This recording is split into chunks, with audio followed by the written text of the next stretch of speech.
नमस्कार साथियों। आज मैं आपको एक बहुत ही महत्वपूर्ण कॉन्सेप्ट बताने वाला हूं चक्रीय चतुर्भुज से।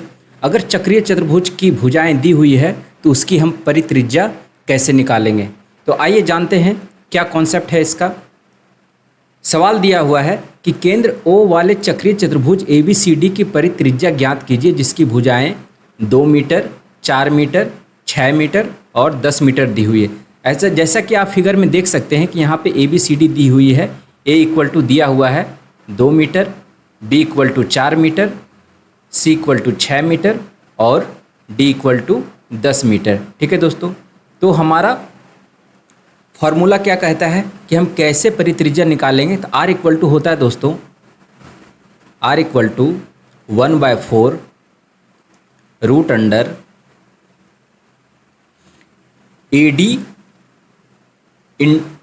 AD plus BC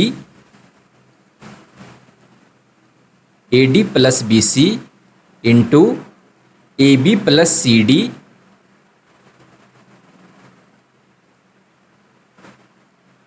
into AC plus BD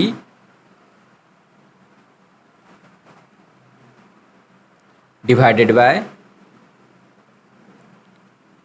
S minus A, S minus B, S minus C और इंटू S माइनस D। यहाँ पे दोस्तों क्लियरली दिया हुआ है A का मान, B का मान, C का मान, D का मान और यहाँ पे जो S है दोस्तों वो है हमारा semi perimeter. S equal to यहाँ पर होगा A plus B plus C plus D divided by 2।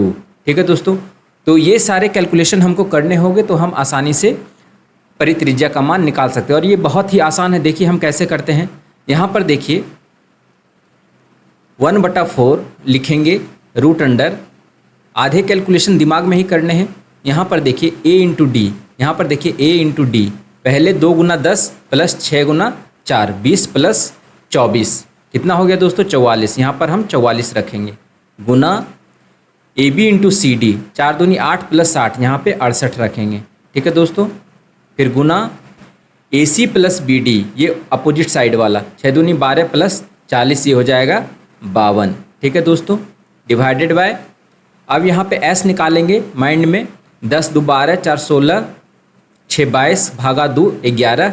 अब 11 में से सबको घटाएंगे, 11 माइनस 2 करेंगे तो 9 आएगा, 11 माइनस 4 करेंगे तो 7 आएगा, 11 माइनस 6 करेंगे तो 5 आएगा और 11 माइनस 10 करेंगे तो 1 आएगा।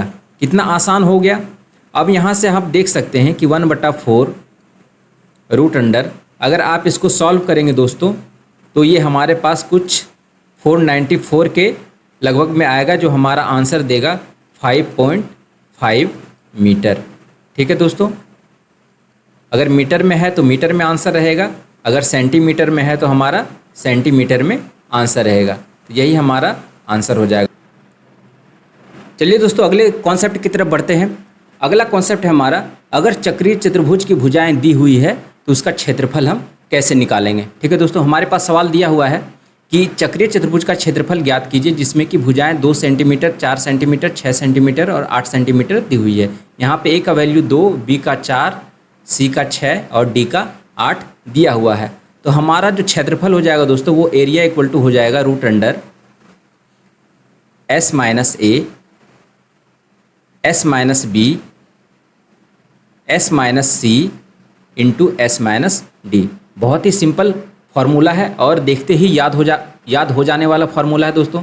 यहाँ पर S जो होगा दोस्तों वो सेमी पेरीमीटर होगा और सेमी पेरीमीटर का फार्मूला हम जानते हैं S इक्वल टू सारे भुजाओं का योग A plus B plus C plus D divided by 2। ये S करेंगे दोस्तों तो हमारे पास कितना आएगा 4 2 6 6 12 8 20/2 यानी कि हमारे पास आ जाएगा 10। तो एरिया कितना निकल के आ जाएगा दोस्तों 10 minus A 10 minus 2 8 Guna 10 minus 4 6, 10 minus 6 4 और गुना 10 माइनस 8 ये हो जाएगा 2। ठीक है दोस्तों, तो अगर हम इसको सॉल्व करेंगे दोस्तों तो सॉल्व करने के बाद 6 48 दूनी 96 गुना 4 ये कितना आ जाएगा 2 रूट 16 गुना 6 96। तो हमारे पास सॉल्व करेंगे दोस्तों, ये 4 दूनी 8 रूट 6 हो जाएगा। ठीक है दोस्तों, तो 8 रूट 6 जो होगा वही हमारा आंसर हो जाएगा। तो बहुत ही सिंपल कॉन्सेप्ट है दोस्तों कि हम किस तरीके से एरिया निकाल सकते हैं अगर भुजाएं दी हुई है। हमने पिछले प्रश्न में देखा कि किस तरीके से हम परित्रिज्या निकाल सकते हैं अगर उसकी भुजाएं दी हुई है। चलिए दोस्तों अगले कॉन्सेप्ट की तरफ बढ़ते हैं। इस कॉन्सेप्ट को हम सवाल के जरिए समझेंगे। बहुत ही महत्वपूर्ण कॉन्सेप्ट है दोस्तों, इस पर बेस्ड बहुत सारे सवाल एसएससी में पूछे जा चुके हैं प्रीवियस ईयर के। ठीक है दोस्तों, तो आइए प्रश्न क्या कह रहा है। PQRS एक चक्रीय चतुर्भुज है जिसमें PQ बराबर x सेंटीमीटर है, QR बराबर 16.8 सेंटीमीटर है तथा RS बराबर 14 सेंटीमीटर है एवं PS बराबर 25.2 सेंटीमीटर है। PR QS को समद्विभाजित करता है तो x का मान कितना है। तो आइए इसे हम पहले ड्रॉ करते हैं कि फिगर का क्या स्टेटमेंट है। यहाँ पर सबसे पहले हम एक चक्रीय चतुर्भुज बनाएंगे PQRS। हमने एक सर्किल ड्रॉ कर लिया। अब यहाँ पर हम PQRS बनाएंगे।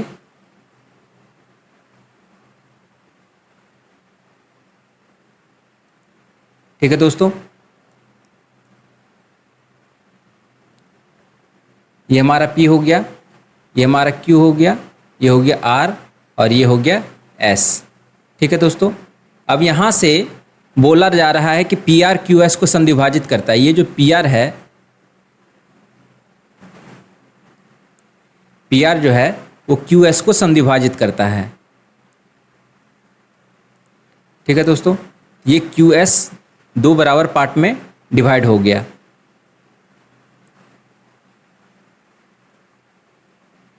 ये QS 2 बराबर पार्ट में डिवाइड हो गया। ठीक है दोस्तों, अब यहाँ पे दिया हुआ है कि PQ equal to x centimetre, QR equal to 16.8 centimetre, RS equal to 14 centimetre और PS इक्वल टू 25.2 सेंटीमीटर। ठीक है दोस्तों, ये एक फार्मूला है, बहुत ही आसान फार्मूला है। क्या है कि x इंटू 16.8, ये साइक्लिक क्वाड्रिलेटरल का प्रॉपर्टी है दोस्तों। x इंटू 16.8 इक्वल टू हो जाएगा दोस्तों ये 25.2 इंटू 14। ठीक है दोस्तों, ये कैसे आया हम इस प्रश्न के अंत में ये समझाएंगे आपको। तो यहाँ से हम देखिए x का मान निकाल सकते हैं। x का मान यहाँ पर कितना हो जाएगा 25.2 इंटू 14 डिवाइडेड बाय ये हो जाएगा 16.8। ठीक है दोस्तों, यहाँ से 1.1 गया, 14 दूनी 28 और ये हो गया 12 दूनी 24, एक हमारे पास आंसर आ जाएगा 21 सेंटीमीटर। बहुत ही आसान कॉन्सेप्ट दोस्तों कि कैसे हमने इसको सॉल्व कर लिया। अब देखिए कि ये प्रॉपर्टी जो है हमने जो यहाँ पर लिखा है वो कैसे आया। ठीक है, अगर ये कॉन्सेप्ट आपको समझ में आ गया कि ये कैसे आया तो फिर आपको ये सब चीज़ याद रखने की ज़रूरत नहीं है। तो यहाँ पर हम देखते हैं, सबसे पहले हम फिगर पे चलते हैं दोस्तों।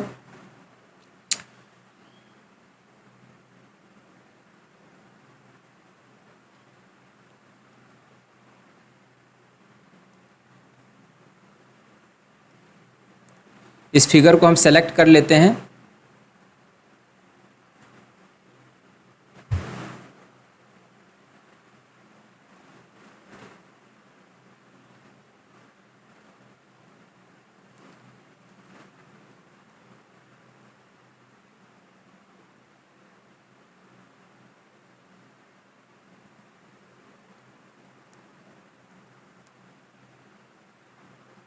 ठीक है दोस्तों, यहाँ पर आ गया हमारे पास PQ और RS। ठीक है, तो यहाँ से समद्विभाजित कर रहा है PR QS को। ठीक है, परपेंडिकुलर बाइसेक्टर नहीं है, बस बाइसेक्ट कर रहा है। तो यहाँ से हम देखते हैं कि दोस्तों ये जो है, मान लीजिए कि बीच में O सेंटर है। ठीक है, तो यहाँ से क्या होगा कि ये एक मीडियन बन जाएगा। ये जो है PO जो है त्रिभुज PSQ के लिए मीडियन बन जाएगा। ये जो PO है वो मीडियन है किसके लिए, PSQ के लिए त्रिभुज पी एस क्यू के लिए, जब पी एस क्यू के लिए ये मीडियन है तो ये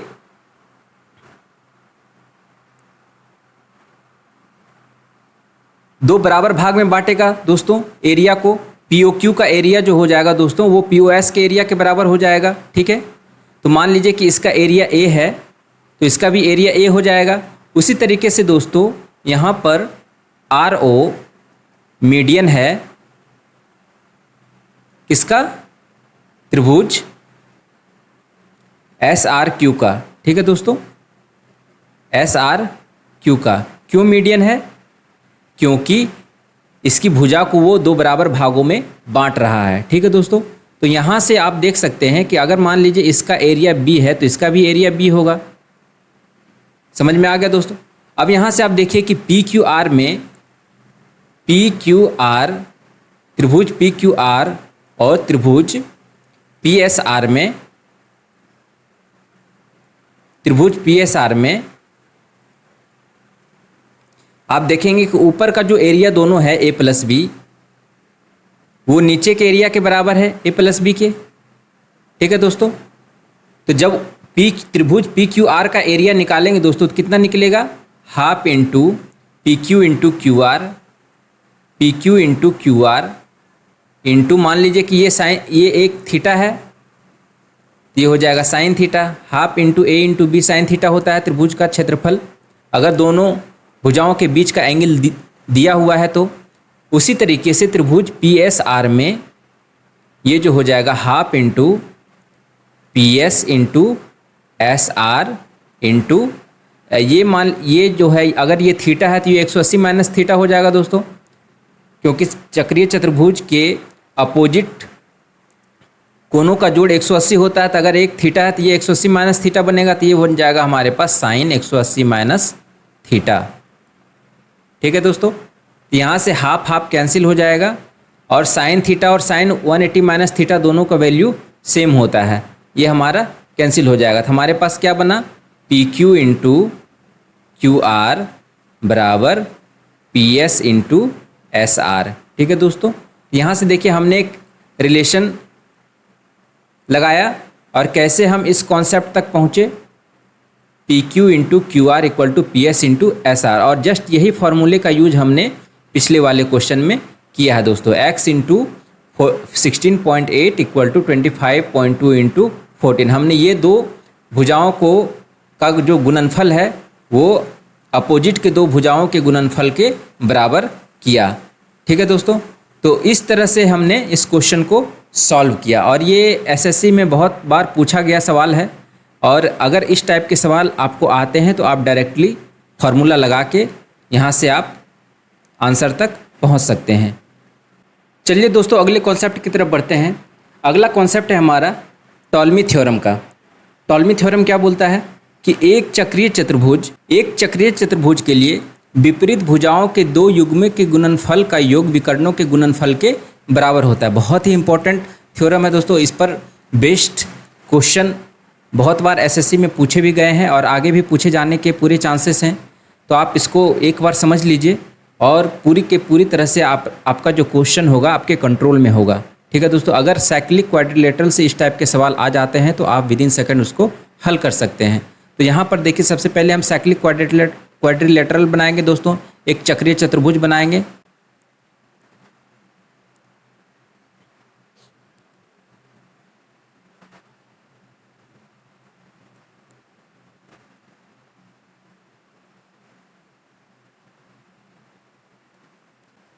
ठीक है दोस्तों, ये ए हो गया, ये ए हो जाएगा, ए नाम दिया हमने, ये बी नाम दिया और ये सी नाम दिया और ये शीर्ष को डी नाम दिया। यहाँ पर देखिए दोस्तों जो डायगोनल है यहाँ पर दिया हुआ है कि विपरीत भुजाओं के दो युग्मों के गुणनफल का योग विकर्णों के गुणनफल के बराबर होता है। हमारे पास दो विकर्ण हैं, एक ए सी है और एक हमारा बी डी है, ठीक है दोस्तों। अब यहाँ से आप मान दो इसका जो विकर्णों का गुणनफल होगा वो कितना हो जाएगा दोस्तों, ए सी गुना बी डी, ठीक है दोस्तों, इक्वल टू हो जाएगा विपरीत भुजाओं के दो युग्मों के गुणनफल। यहाँ पे विपरीत भुजा कौन सी, A B into C D, A B into C D का योग है दोस्तों, प्लस एक विपरीत भुजा हो गया A D into B C, A D into B C. ठीक है दोस्तों, ये बहुत ही इम्पोर्टेंट थ्योरम है दोस्तों, बहुत ही इम्पोर्टेंट। इस पर बेस्ड बहुत बार क्वेश्चन पूछे गए हैं और आगे भी पूछे जाने के पूरे चांसेस हैं, तो आप इसको ध्यान में रखिएगा। ठीक है, तो एक चक्रीय चतुर्भुज के लिए जो इसका जो डायगोनल होगा दोस्तों, वो A C into B D equal to हो जाएगा A B into C D. ये भुजा अपोजिट, ये भुजा अपोजिट और ये भुजा अपोजिट का गुणनफल A C into B D, यानी कि product of diagonals equal to product of opposite sides. ठीक है दोस्तों, अब यहाँ पे एक और कॉन्सेप्ट आता है रेशियो ऑफ डायगोनल्स। यहाँ पर अगर हम देखें A C by B D, A C by B D जो होगा दोस्तों, वो हो जाएगा हमारा ratio of diagonals.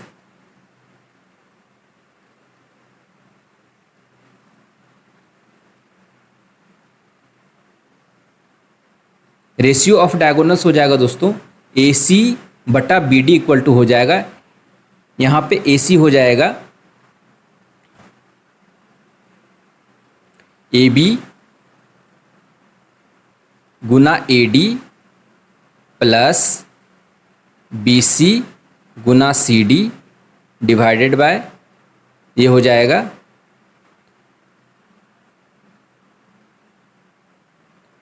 A B गुना B C plus A D गुना सी डी।